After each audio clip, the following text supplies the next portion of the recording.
Hello, this is Victor Wooten. Today, we're going to talk about double thumbing.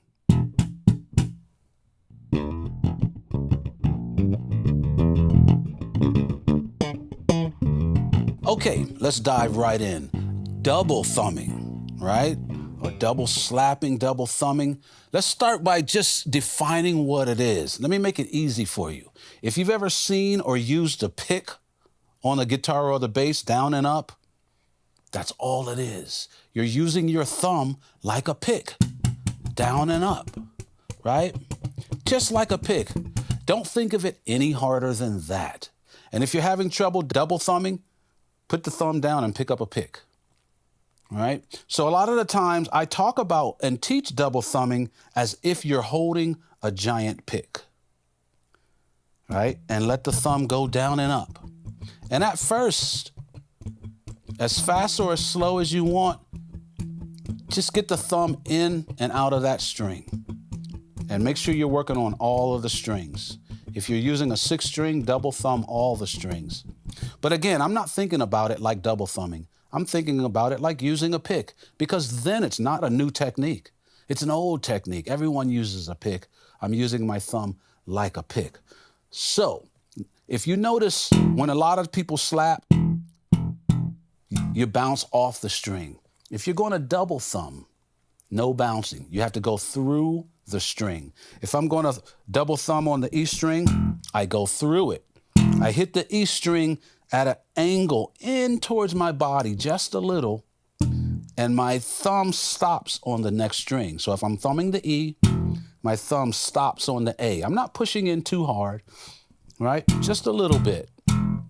That allows my thumb to be underneath the string, and then I come up, either straight up, or if I want more pull, I come a little more towards my body so I can get the snap. And you have a choice. For now, soft and controlled. And I always recommend adding rhythm. Keep a steady rhythm, because the rhythm will help everything. Rhythm to me is like air helps us breathe, water that helps you swim. You go with it, right? If I just practice this technique without rhythm, I will stop every time I make a mistake or every time it doesn't feel right. Rhythm makes me keep going. Even if I make a mistake, I keep going. So rhythm helps. It's like music. Music doesn't stop.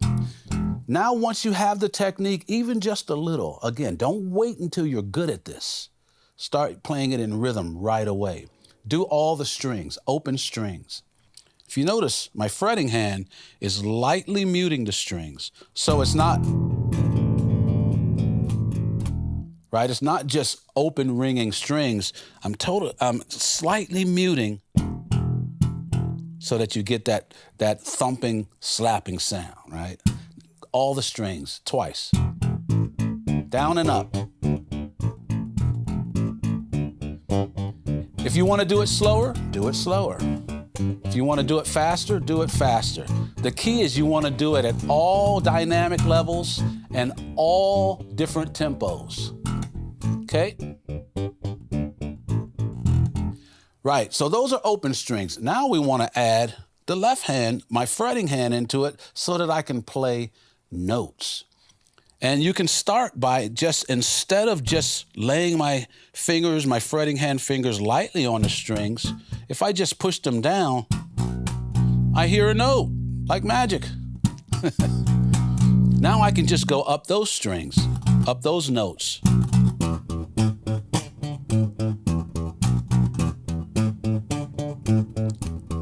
Okay, now I'm going to go up. When I go up high, I'm going to play the top string, the G string twice. That keeps it in 4/4. Makes sense? Easy. Now, if you want to do 2 per string, down and up twice.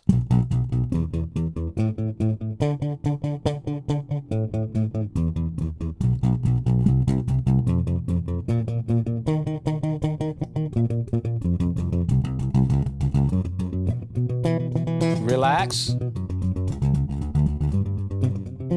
Soft. hard.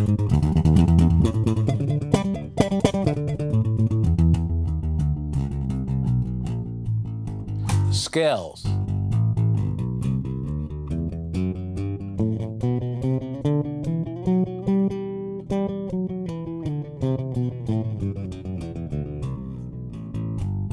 The key is that you want to be able to play any note, any style of music with this technique. Don't let the technique dictate the style or the key. The same way a guitarist can use a pick in any style, you should be able to use double thumbing in any style. A couple of inside things that you might want to work on. You can practice accenting the downstroke. Right? This is what Larry Graham did on one of his songs, Everyday People. He made that note bounce by accenting the downbeat. I don't know that he did double thumbing, but you can practice that song, accenting the downbeat. But just for fun, accent the upbeat. So you have total control. Okay?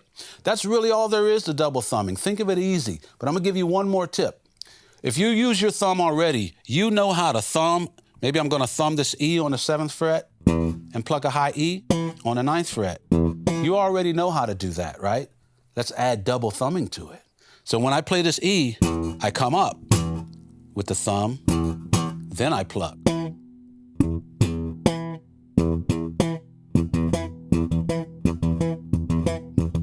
Add rhythm, triplet.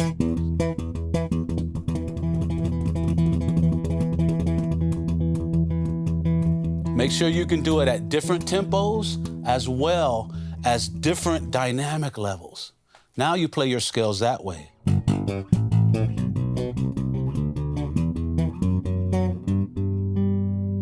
The main thing, take your time. There's no rush in learning this. No one's going to hire you to do that anyway.